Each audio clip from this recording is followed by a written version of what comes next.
Are you gonna probably do like an introduction that you like record later? Or do we just jump right into it and I'm like, hey, so I'm your host, Jim Barnard, and that doesn't make any sense, but it's about to. Even just that right there might be exactly where I dive in, and it'll sound like an episode of Radio Lab.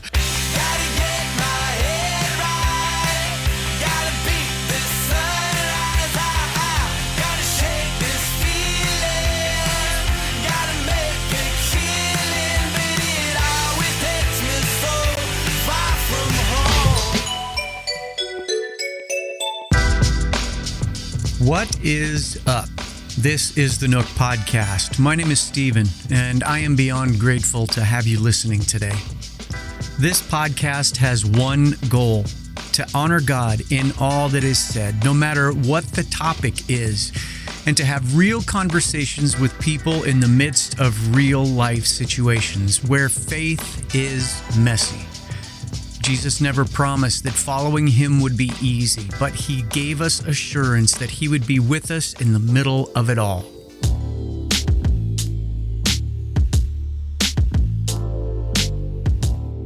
This episode will be a bit of a departure from what is normal here in the Nook. I am attempting to land the plane in this series about depression. Part of what you will hear is a discussion between myself and Jim Barnard. He has been a guest on this show a couple of times now, most recently to talk about his own battle with depression. You can spin back a few episodes to hear that one if you haven't already. Jim and I have forged a rather quick friendship, and when he suggested that he interview me about some of my own struggles, it just made sense. We will be discussing some of the longer history of my illness and how I am still processing that in the now, and for that matter, what it looks like moving forward. I will also be sharing some insights from people much smarter than me on this topic. I am so grateful for folks like them who are speaking so much life into a topic with so many assumptions and stigmas. The conversation between Jim and I was recorded just 4 days after the worst depressive episode I have ever dealt with. I mention that for context, in that so much of our conversation centers around it. Steven, how are you, man? I feel very compelled to ask you, how are you today? Today I'm okay. And it's hard to even answer the question amongst the people who know what this kind of dark little patch that I've been through, because I'm sure that they want the answer of, oh, I'm doing great. But I also am committing to being very honest about this. And while I can say I had a good day, it's a Monday afternoon. I had a very productive day. The day flew by. No regrets about any of it. But there's just this constant reminder of what last week felt like. So I can give you the straight answer of I'm good. Not gonna sugarcoat it into anything outside of that. Okay, well, I'll take good. If listeners are just popping into this episode and have no idea what we're referencing, I'm going to tell you to hit stop on your podcast app right now and go back to, maybe it's the last one, maybe it's 2 episodes ago. I think it's titled Not an Episode Because of an Episode. If it's not titled that, it should be, because when you said that, Steven, I felt like that was brilliant. You've been with some depression. It popped up big and bad for you. And it wasn't but a few weeks ago that you and I got to have a great conversation about depression. Mm-hmm. And you've been having that conversation with a lot of different people. I almost wonder if you've been talking about depression so much. I remember when I was thinking about moving to Colorado, and I felt like I saw Colorado license plates all over St. Louis. Everywhere. I'm like, oh, it's a sign, right? We kind of breathe these things into existence. I guess my first question is, do you think all this talk about depression has maybe somehow helped you become depressed? That is something I have pondered, and I I have to include it in the soup. And the soup is a word that I've been overusing here of lately, but I think I'd be a fool not to include it in the soup. I guess I'd like to think that I haven't like taken on the identity that wasn't necessarily mine, if that makes sense. I can remember as a kid, I loved Robin Williams so much that I wanted to be him, and I wore the suspenders and talked like Mork from Ork. And, you know, it's like I was so immersed in everything Mork and Robin Williams that I thought I was him. But that was a 13-year-old, 14-year-old kid. Yeah. I have learned a lot about myself, and I have learned a lot about depression over these weeks of preparing this series. That I have to say it played a part, but it's hard to assign what kind of a value, because I still view everything more positive than I do. Oh, I wish I hadn't read that statistic or heard that, story from that guy, because, that really threw me off. I can't point to anything like that I would assign to say, oh, that's where things really turned for me. Because I'd say, if anything, I felt like I hit a really good rhythm of talking to amazing people and having a plan on kind of where I was going to go with things to continue and then ultimately wrap it all up with the hopes that it'd help somebody, whether that's somebody with depression, somebody wondering if they have depression, or somebody living with somebody who has depression. I just, it's like the podcast was started with the hopes that whatever we talk about on the show, God would get it to the right ears at the right time.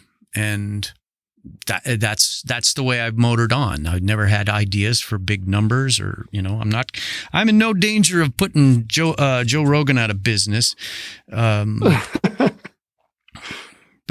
maybe, it's don't sell yourself short here. Stuff has stirred up. There's no question. Yeah.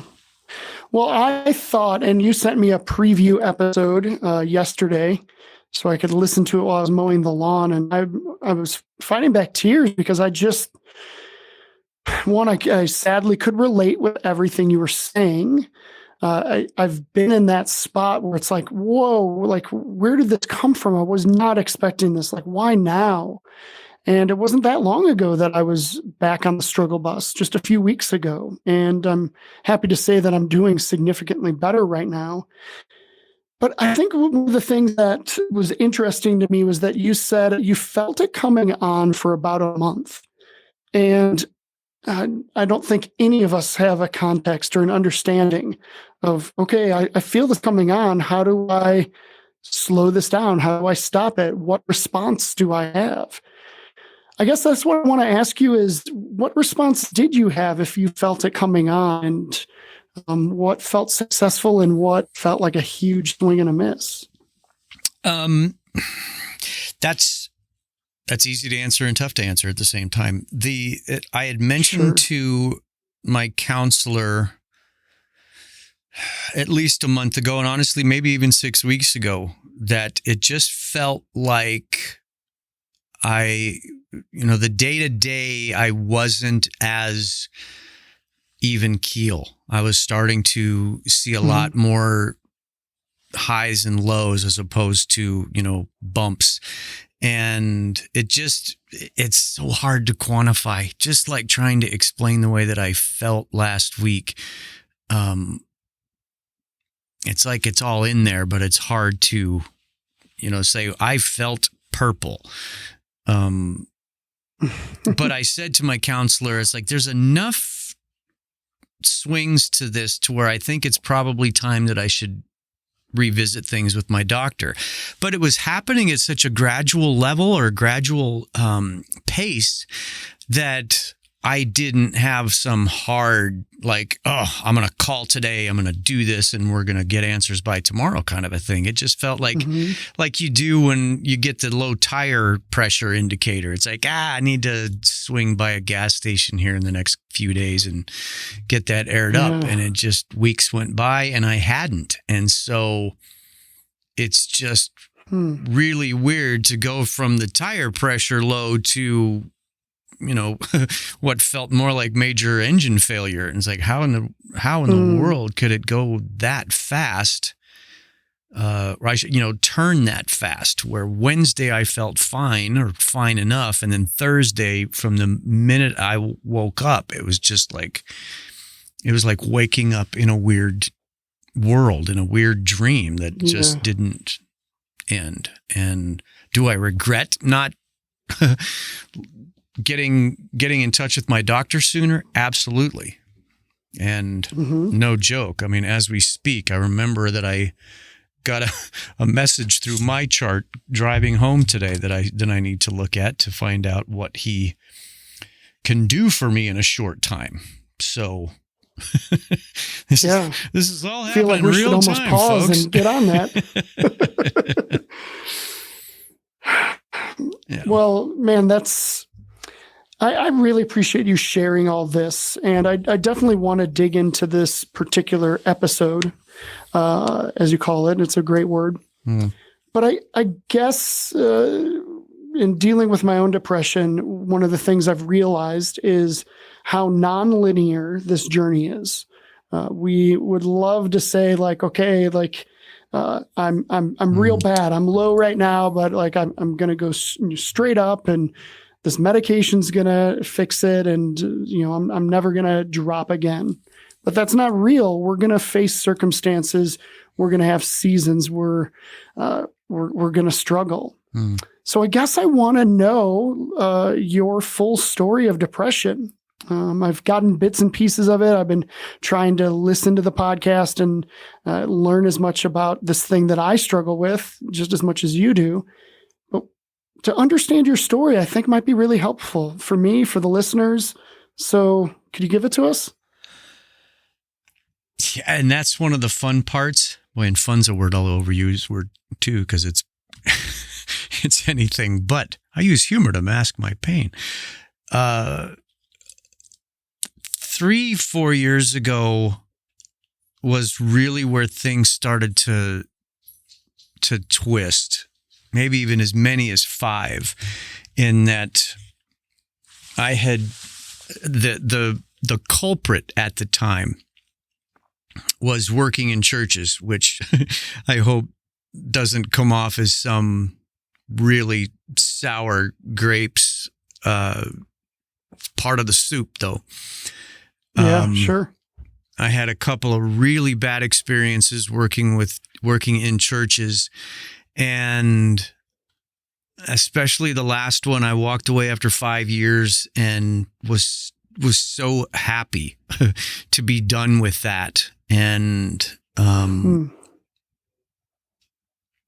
I feel like there was a lot of, it took 2 years of looking hard for a new job to get out of there. And while that was frustrating, I was also, I learned to be content because I was able to actually mend some fences with people before I left there. And that felt good, because there were some relationships that had definitely tanked that I was able to at least, get at a table and have some good eye-to-eye conversations and at least be cordial and, okay, yeah, you were wrong, I was wrong, whatever those things shook out as.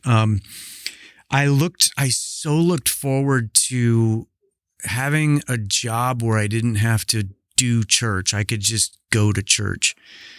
And 9 years later, I'm still uncomfortable going to church because it just feels so weird to be on that side of the curtain. I'm just constantly aware of screens and lights and audio and all the things that I was so involved in for so long.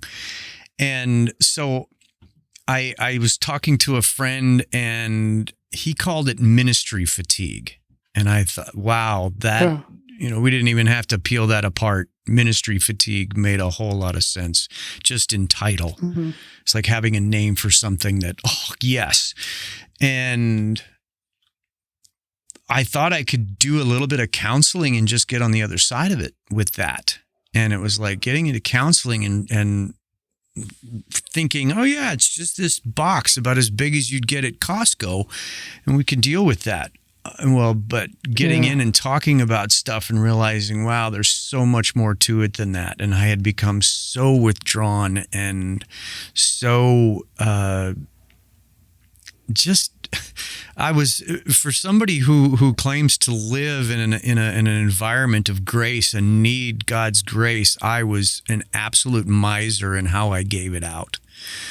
And, it's like, I want grace for me, but justice for everybody else. And I just realizing what an acid tongue person I had been, and wondering how far that goes back. And even just every time I thought I'd have a good scope of what I was dealing with in front of me with a counselor, my counselor would kick down the fence and go, oh, no.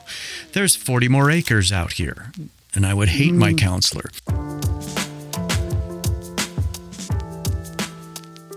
If I have learned anything in counseling, it's that we're all a mess. And I don't say that to be harsh or funny. I've come to believe that everyone could benefit from counseling. I interviewed one of my counselors a little over a year ago, and this was one of my favorite moments from the discussion with Christine Foltz, licensed professional counselor. Do you feel like it's your job to fix people? It's my I don't feel like I am supposed to fix them. I mean, because if I have a plumbing problem, right, I don't do plumbing. I call a guy. Exactly. And he fixes the plumbing. Yeah. Exactly. It's not my job to fix you. It's my job to help you navigate the process of finding your need, whether it is talking about a traumatic event or a marital issue or, whatever it is, it's talking through it and finding solutions. You know your story. Mm-hmm. You know what the issue is. Now, a lot of times we don't know how to get there. And so, someone asking you pointed questions or things like that help trigger that brain to think along that line. Behaviors of, how do you change a behavior? Well, it's the same, like when you quit smoking. Mm-hmm. It's, and with any type of addiction, it's you're choosing to do that. But every time you choose not to do that behavior, you're rewiring the brain and to a more positive way. And we see that generally. I mean, we live in such a negative world. Mm-hmm. And for one negative statement, you need 4 to balance it. I say it's probably more. Yeah. But that's just to balance it. I know I don't have someone running behind me going, oh, you're doing great today. Not at all. And we tend to focus on the negative instead of the positive. And that makes for such a sad position to be in. Right. And do you think that that's why it takes people so long to get to that point, that it's more of a drastic, it's more of a desperation thing as opposed to, I'm just not feeling well, I think I'm going to go have this looked at kind of a thing. Right. I don't know. I can say this firsthand. I wish I had been in counseling years before I got into it, and perhaps I could have avoided some of the pitfalls had I been on a better track. Mm-hmm. Are you seeing more of that where do people end up with you so broken that if I could have just talked to you a year ago. Right. Yeah, I do. We tend, in the mental health field, we tend to see that of it's the last resort. Why is that? Why do we as a society tend to view mental health issues differently from any other issues? And that somehow gives us license to procrastinate getting help until things are off the rails. if they are ever addressed at all? Well, I think it's a really complex answer. This is Dr. Matthew Stanford.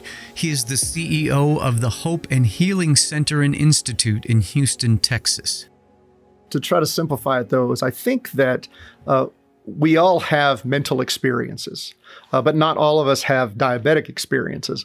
And since we all have mental experiences, we think we understand what other people are experiencing. So if I'm sad, but you have clinical depression, I think I understand what it is to be depressed because I'm sad. Or if I'm a worrier, I think I understand what it is when you have generalized anxiety disorder because anxiety and worry seem to be related. So I think we understand that. And I think we think that we can just will ourselves to be better because we have this kind of pick yourself up by your bootstraps kind of approach. But the reality is that, mental illness is a disorder of an organ in your body, your brain.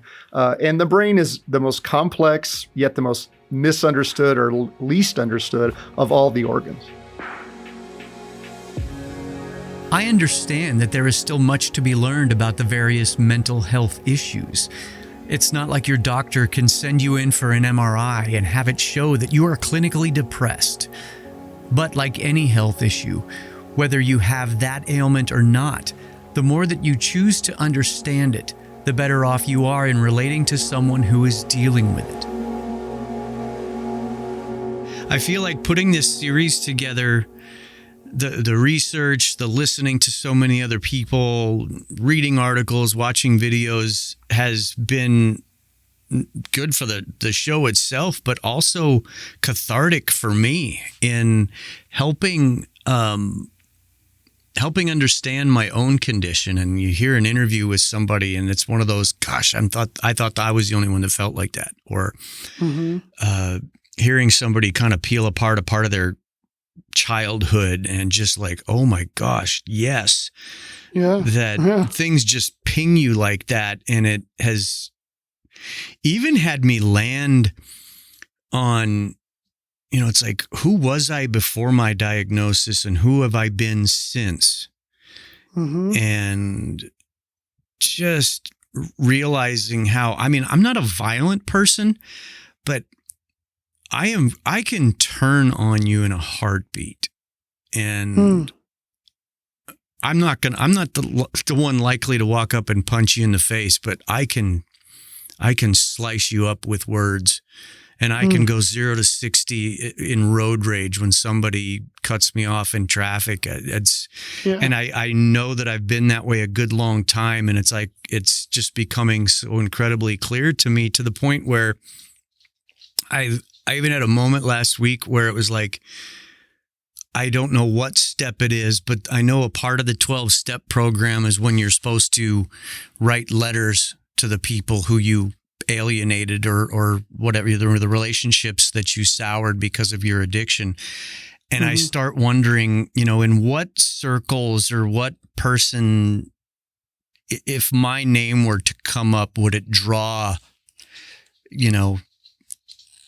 their own bad feelings or bad memories of just thinking that there's just got to be countless people that I have run over. And it, for the first time in my life, realizing, oh my gosh, I would, who would ever want that to happen?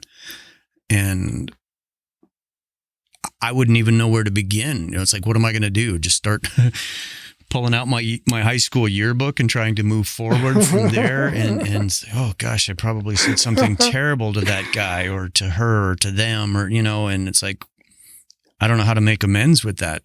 And oh my gosh, yes. That's a weird place to land, but it's that kind of thing that I feel like has literally been kind of churned up in the last 3-4 weeks. Do you remember that movie, Billy Madison, Adam Yes. Sandler? Yes. I'm laughing because a friend of mine and I talked about that this morning. And when Buscemi scratches his name off the list of people he's going to kill.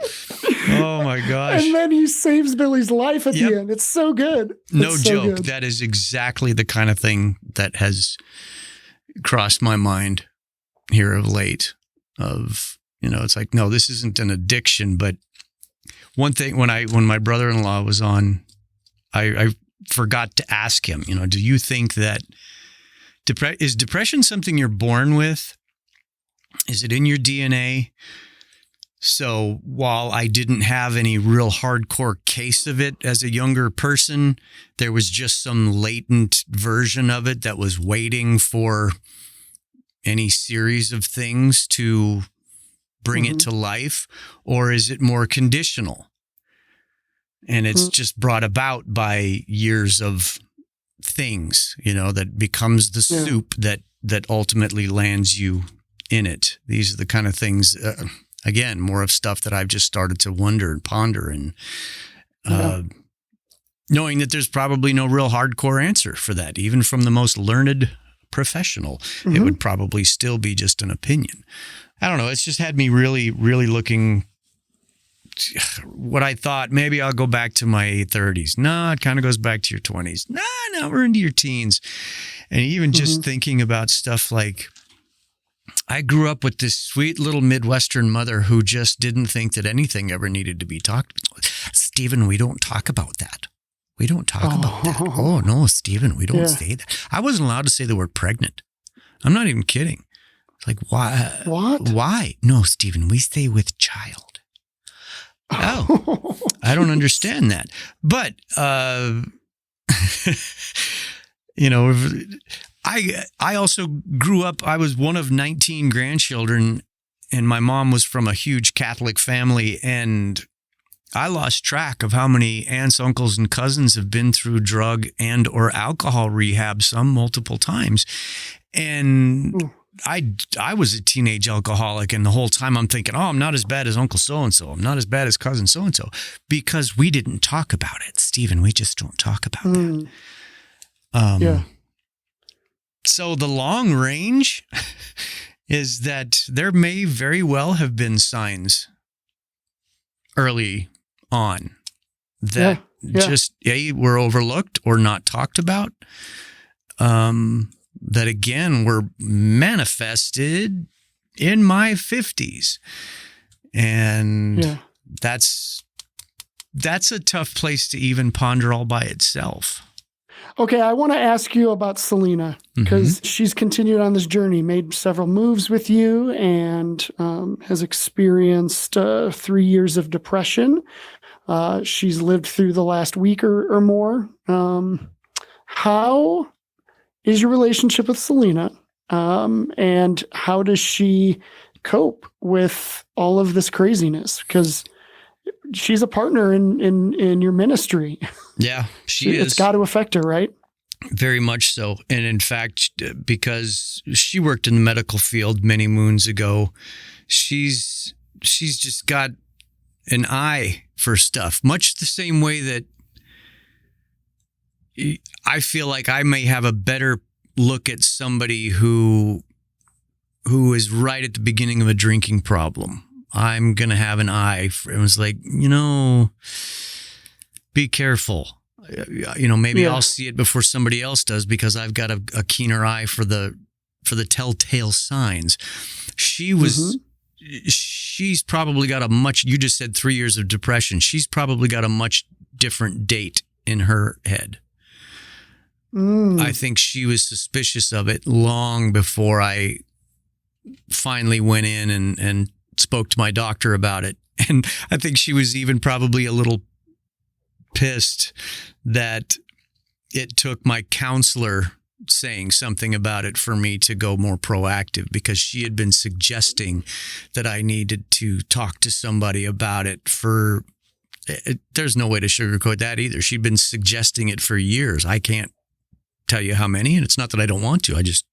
I don't know. Yeah. So when I blatantly denied it to her, is like, that's crazy, and then mentioned it to my counselor as if my counselor was going to back me up, who turned the tables and said, well, wait a minute, are you depressed? How dare you ask me that? It's like, okay, I'm going to have to look into this, if nothing else, to get both of these women off of my back now. So when I came home from the doctor's visit and told my wife, it's like, yeah, he's going to put me on Lexapro because I checked 4 of the 5 boxes and he's got no problem moving forward to calling this clinical depression, and that we need to treat it. And we need to figure out what kind of a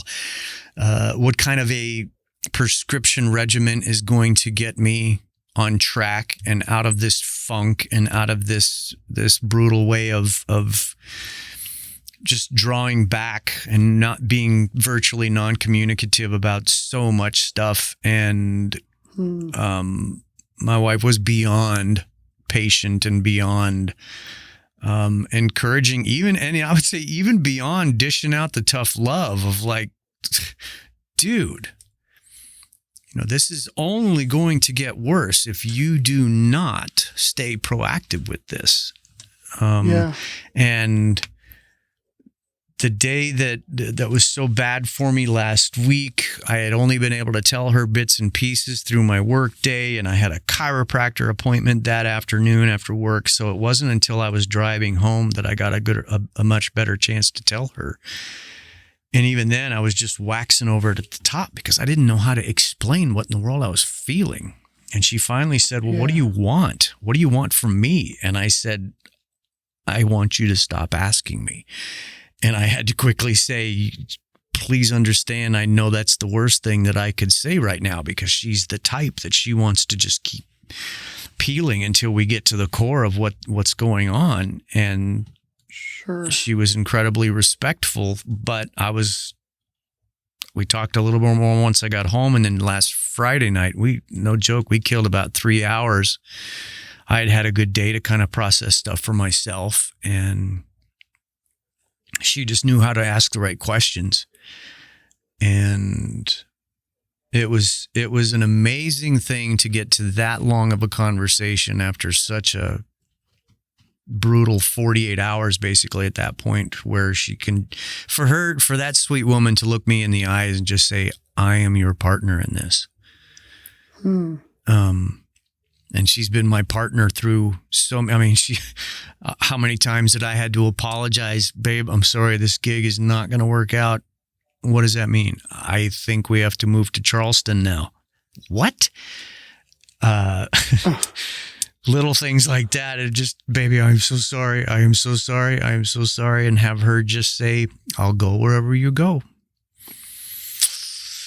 Thanks. I think because I'm starting to think she's a little insane to have put up with my shenanigans it'll be 37 years in September. Well, congratulations to both of you. That's a big feat. Yep. Despite my best efforts, it'll be through 37 years. Oh my gosh. I hear you there. Do you think that your wife is a good barometer for you? Oh, heck yeah. Like, yeah, you're bad off. Yeah. And I would probably be remiss if I didn't confess that I wish I had listened to her sooner. Hindsight is incredibly 20/20. We all know that. And I could spend the rest of my days playing the woulda, coulda, shoulda game. But this is where I am right now. And my sincerest prayer is like what I shared in that short non-episode was, okay, I'm just trying to come to terms with, all right, God, if this is what you're going to use to get my attention, 1, and 2, to refine me more into the likeness of Jesus, that's hardcore, but I can't say flippantly that I'm all in, but I'm trying to embrace that, because that's still what I want through any and all of this. That is still what I want.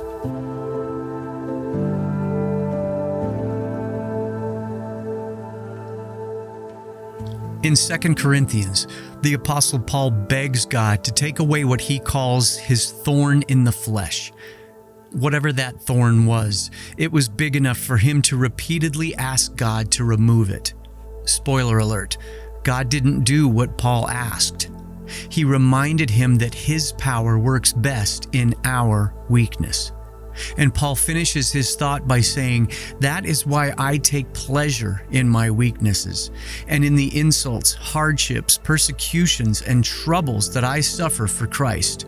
For when I am weak, then I am strong." If you are still checking out the claims of Jesus, or maybe you're still not sure about what's in the Bible, you might be surprised to find out that it's not a book about perfect people. It's actually full of stories about people who dealt with unbelievable circumstances and times of immeasurable doubt. The book of Psalms has 150 chapters, and nearly a third of them are laments, passionate expressions of deep sorrow.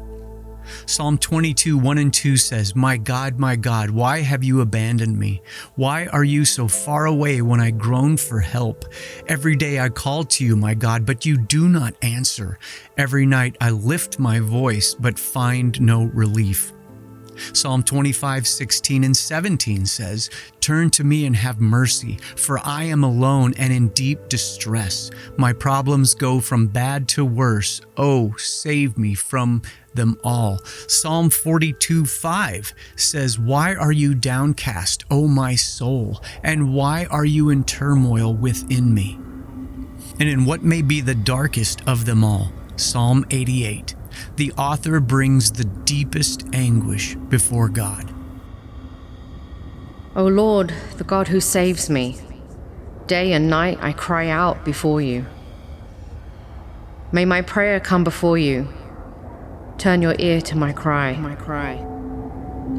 For my soul is full of trouble, and my life draws near the grave. I am counted among those who go down to the pit. I am like a man without strength.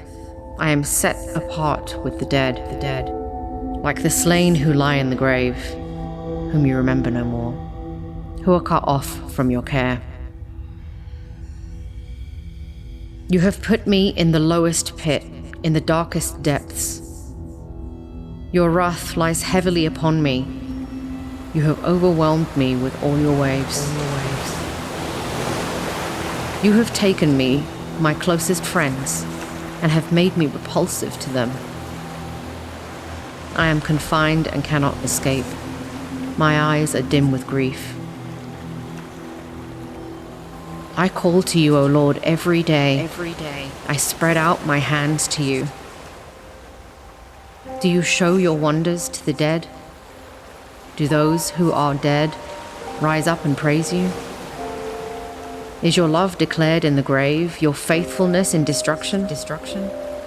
Are your wonders known in the place of darkness, or your righteous deeds in the land of oblivion? But I cry to you for help, O Lord. In the morning, my prayer comes before you.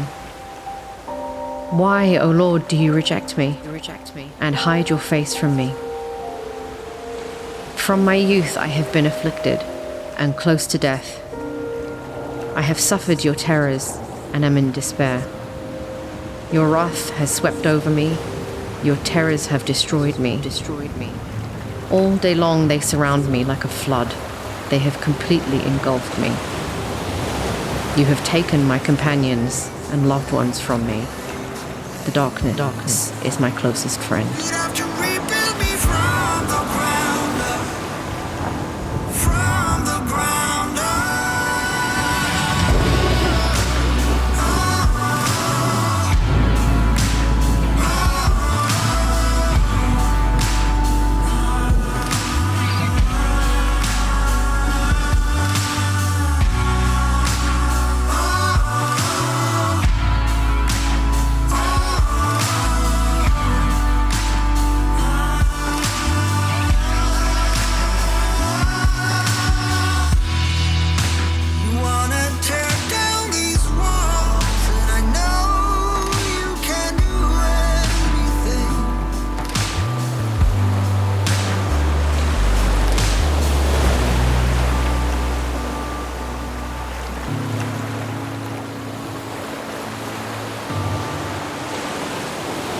Why do I bring all of this up?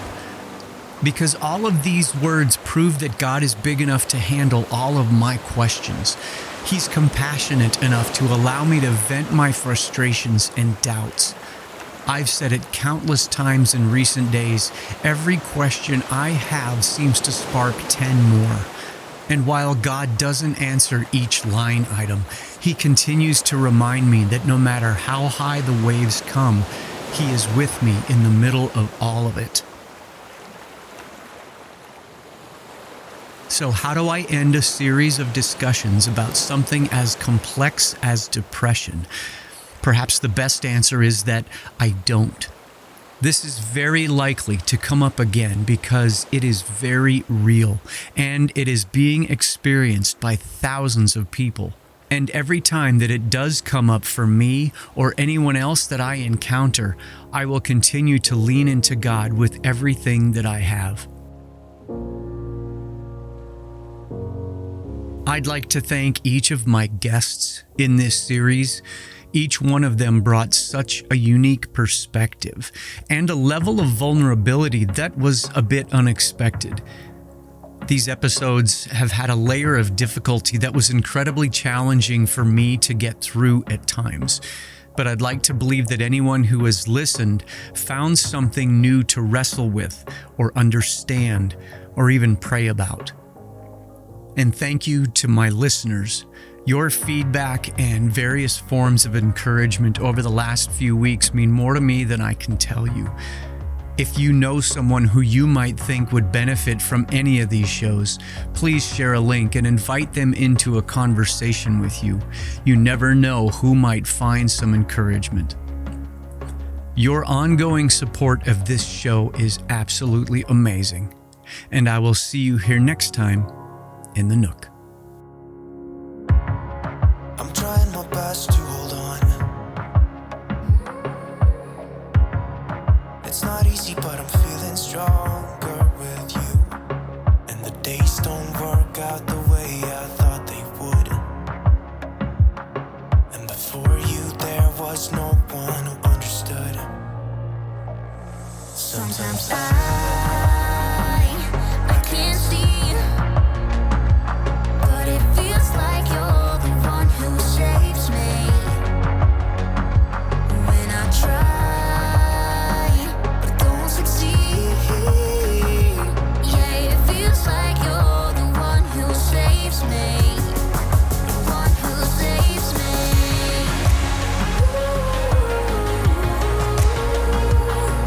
No, I can't get enough of what you do.